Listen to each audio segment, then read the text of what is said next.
नमस्कार, मैं हूं वक्ता दुबे और आप देख रहे हैं न्यूज कॉरिडोर्स। आज का मुद्दा बेहद गंभीर है और इस पर चर्चा होना जायज है। महाकुंभ लगातार चर्चाओं का विषय बना रहा। तमाम लोग नहाने के लिए, अमृत स्नान के लिए वहां पर पहुंच रहे हैं और अब भी ये जो आंकड़ा है वो लगातार बढ़ता जा रहा है। लेकिन फिलहाल जो सबसे बड़ी अपडेट है, आपको बता दें कि महाकुंभ में शाही स्नान के चलते भगदड़ की खबर आ रही है और वहां पर एक बड़ा हादसा हो गया है जिसमें कई लोगों के घायल होने की बात कही जा रही है और कई लोगों के अपनी जान गंवा देने की भी बात कही जा रही है। क्या है इस पूरे मामले पर अपडेट और क्या-क्या अपडेट निकलकर बाहर सामने आ रही है, इस पूरे हादसे को लेकर वजह क्या-क्या रही, इसे जानने की कोशिश करेंगे। न्यूज रूम में हमारे सहयोगी मौजूद हैं, उनसे जानेंगे। सबसे पहले हरीश जी, हम आपसे जानना चाहेंगे कि महाकुंभ में ये जो भगदड़ हुई, इसको लेकर फिलहाल की ताजा अपडेट क्या निकलकर सामने आ रही है? देखिए, ताज़ा अपडेट तो ये है कि महाकुंभ में अभी जो है स्नान जारी है। मुख्यमंत्री योगी आदित्यनाथ ने अपील की है कि किसी भी तरह की अफवाह पर ध्यान ना दें और स्थिति पूरी तरह से नियंत्रण में है।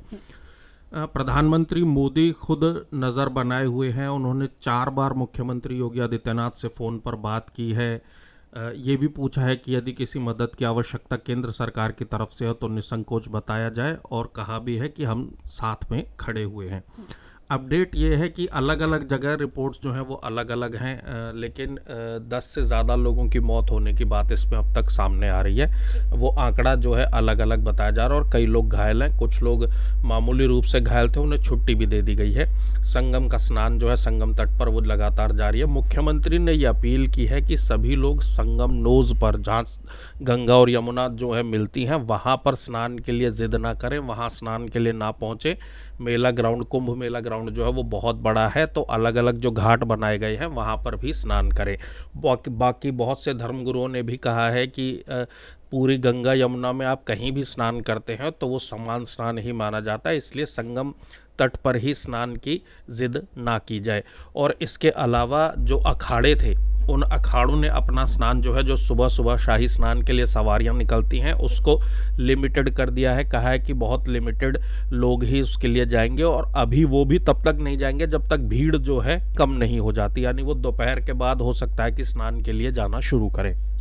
बिल्कुल, हरीश जी ने पूरी अपडेट इस मामले को लेकर दी है। लगातार मुख्यमंत्री योगी आदित्यनाथ इस पूरे मामले पर नजर बनाए हुए हैं। क्या कुछ व्यवस्थाएं की जा सकती है, किस तरह से घायलों की मदद की जा सकती है, उनके परिवार की मदद की जा सकती है। प्रधानमंत्री से लेकर उत्तर प्रदेश के मुख्यमंत्री इस पूरे वाक्य पर नजर बनाए हुए। लेकिन सबसे बड़ा मामला इस बात को लेकर भी उठता है भास्कर जी कि इतनी व्यवस्थाएं की गई, महाकुंभ एक बहुत बड़ा पर्व है, व्यवस्थाएं धरी की धरी रह गई। मुख्य कारण आखिर इस भगदड़ का या फिर ये जो पूरा मामला सामने आया, क्या वजह आपको मुख्य नजर आती है? इसको ऐसे समझना चाहिए कि मान लीजिए एक फ्लैट है, उसमें 2 कमरे हैं और 2 फैमिलीज रह सकती हैं उसमें, लेकिन वहाँ पे आ गई 10 फैमिलीज रहने के लिए, तो क्या होगा? तो जिस प्रयागराज की कुल क्षमता 1 करोड़ लोगों को संभालने की है, उसमें 10 करोड़ लोग, कल 5.5 करोड़ लोग ने दर्शन कर लिए थे, आज 10 करोड़ लोग स्नान करने आए हुए थे, 15 करोड़ लोग, मतलब पूरे यूपी की आबादी करीब प्रयागराज में मौजूद है। तो व्यवस्थाएं जितनी भी हों कम पड़ेंगी। उसमें सबसे बड़ी सहभागिता जो ज़रूरी होती है वो जनता की होती है। अब इसमें हुआ क्या, सब कुछ व्यवस्थित था, पुल से लोग आ रहे थे, भीड़ बहुत ज़्यादा है। जब भी आप उसमें कुंभ का कोई भी विजुअल देखेंगी, तस्वीर देखेंगी, तो पूरा रेला चल रहा है, पूरी भीड़ चल रही है एक साथ। और भीड़ जब चलती है तो मान लीजिए उसमें किसी का धक्का लगा, कोई किनारे है, नदी के ऊपर पंटून पुल होते हैं नदी को पार करने के लिए, एक घाट से दूसरे घाट पर जाने के लिए, तो वो सकरे होते हैं। अब सकरे पुल पे बहुत सारे लोग एक साथ चल रहे हैं, उसमें किसी को धक्का लगा, एक गिर गया। अब गिरते ही अफवाह फैली, तो अफवाह फैलने के बाद क्या हुआ, वहाँ भगदड़ मची। अब ये कोई भी इसको नियंत्रित नहीं कर सकता, ये जनता को खुद ही नियंत्रित करना है। श्रद्धा और विश्वास का मामला है, तो यहाँ एक दूसरे के सहयोग की बहुत ज़्यादा ज़रूरत होती है। हम स्नान करने के लिए प्रशासन जो है व्यवस्थाएं बना सकता है, और प्रशासन ने बहुत अच्छी व्यवस्थाएं बनाई हैं, शानदार, मतलब उसे कहेंगे ना, अमेजिंग। तो यहाँ पर जनता की सहभागिता बहुत ज़रूरी है। 14 लोग बोल रहे हैं कि 14 लोग की डेथ हुई है, मृत्यु हुई है, लेकिन मुझे लगता है कि आंकड़ा घट बढ़ सकता है, लेकिन ये हादसे अब दोबारा ना हो, इसका विशेष ध्यान रखना होगा। योगी जी ने अपील की है। कल रात में जो वहाँ के डीआईजी थे जोन के, कुंभ मेला के जोन के, वो भी बार बार अपील कर रहे थे, और अपील में एक ही चीज़ कही जा रही है कि आप स्नान करने जाइए और स्नान करके तुरंत निकल आइए, ताकि दूसरों को मौका मिले। अगर आप ही वहाँ बैठे रहेंगे तो दूसरों को मौका ही नहीं मिलेगा, तो दिक्कत होगी। देखिए, लगातार भास्कर जी अपील भी की जा रही है, मुख्यमंत्री योगी आदित्यनाथ हो, प्रशासन हो, लगातार बात को कह रहा है कि आप तुरंत जाइए, शाही स्नान कीजिए और बाहर आइए।